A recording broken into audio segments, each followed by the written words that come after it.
It is Wednesday, October 27th, 9 on the dot. Can you even see my clock? Oh, my clock's over there. If you're new to the channel, hey, don't leave. My name is Leilani, or Leila Leonor, or whatever you want to call me, whatever your heart desires, whatever rolls off the tongue. Also, this, yeah, we don't speak about her. Moral of the story, my arm, wrist, hand, conjunction area is messed up. I've been having this idea to kind of make a video of like college, dual enrollment, because there's so many things that people do know and that people don't know. It's kind of confusing, but it's not confusing at the same time. My mom did kind of push me to start. I'm glad she did.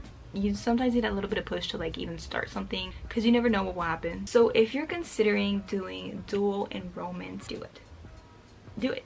What's the worst thing that's gonna happen? I'm currently a biomedical science, a junior in high school. I started dual enrollment my sophomore year, so I've been doing it for like a year now. I've done sociology, psychology, biology. I did the required course, which is like managing my success or something like that. I'm currently taking English. I'm also taking world geography. Let me make it simple.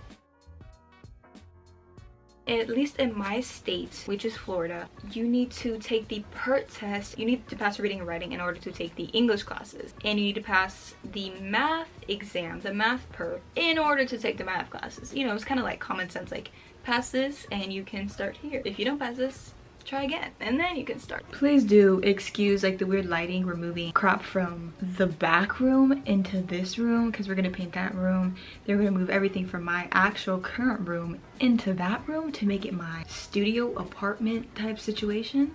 I don't know, it's confusing. At least for Florida, I'm not speaking on behalf of other states. I don't know where you're coming from, where you originate from, who's your mom, who's your dad. For math, you need a minimum score of 114. For reading, you need a minimum score of 106, I believe. Writing, 110. I'll put the numbers here. I'll put math, reading, and writing here. I will say, when it comes to testing, it's okay if you need to retake it. It's perfectly fine. It doesn't make you more or less competent or more or less smart. I literally had to take the math multiple times. And when I mean multiple, I mean multiple.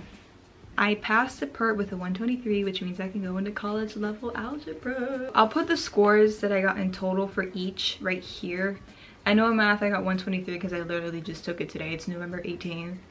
I filmed this video like 3 weeks ago and I literally even have my cast off now. So basically you can retake the PERT at the college 3 times. You can take it a 4th time. I can make a separate video on this, but like basically if you're struggling with the math PERT, it really comes down to that algebraic fundamental knowledge. If you don't know the basics, you won't know anything.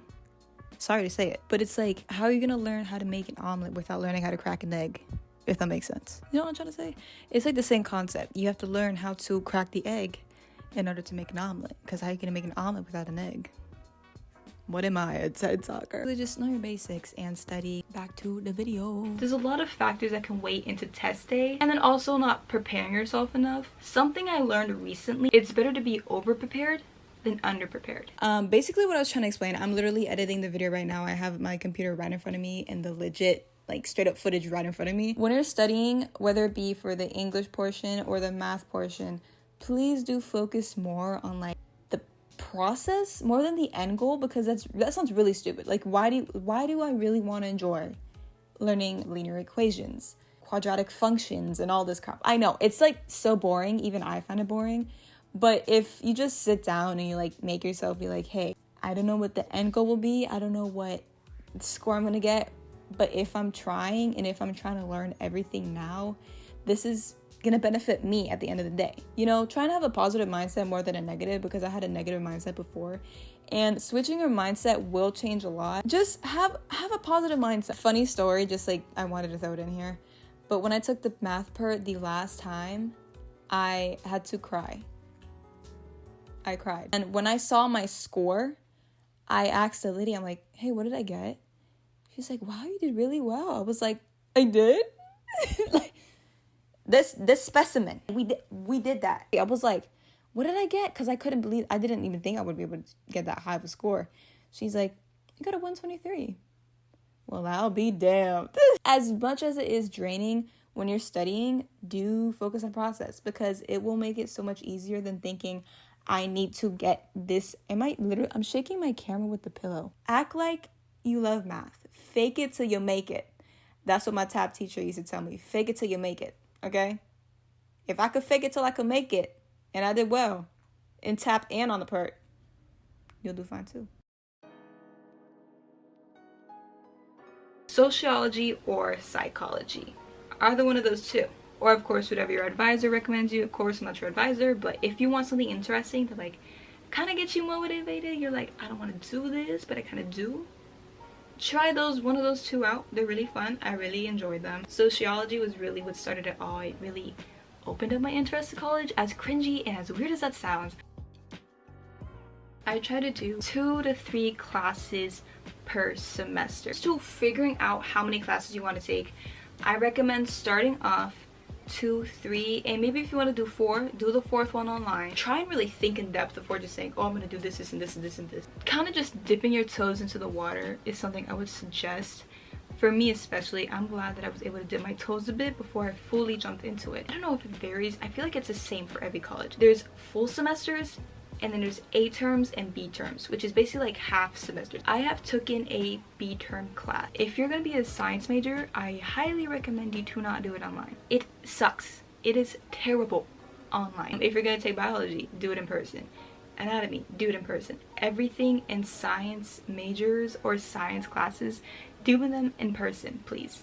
Okay, please and thank you. You will thank me later. I took my first science class online and it was hectic. I figured out that I tend to do better in college classes in person. I don't know what it is. And if you want to do them online, I would say do your writing courses online, and do all your other classes in person. It's more convenient having somebody in front of you explaining science material, math material, geography, sociology. It's so much more engaging and motivating because it's like you have to get your butt up out of bed, out of your desk, out of wherever the hell you are to go to that class. Once I was able to do college classes in person and have that face-to-face interaction with the teacher, it really did help. My camera just turned off on me.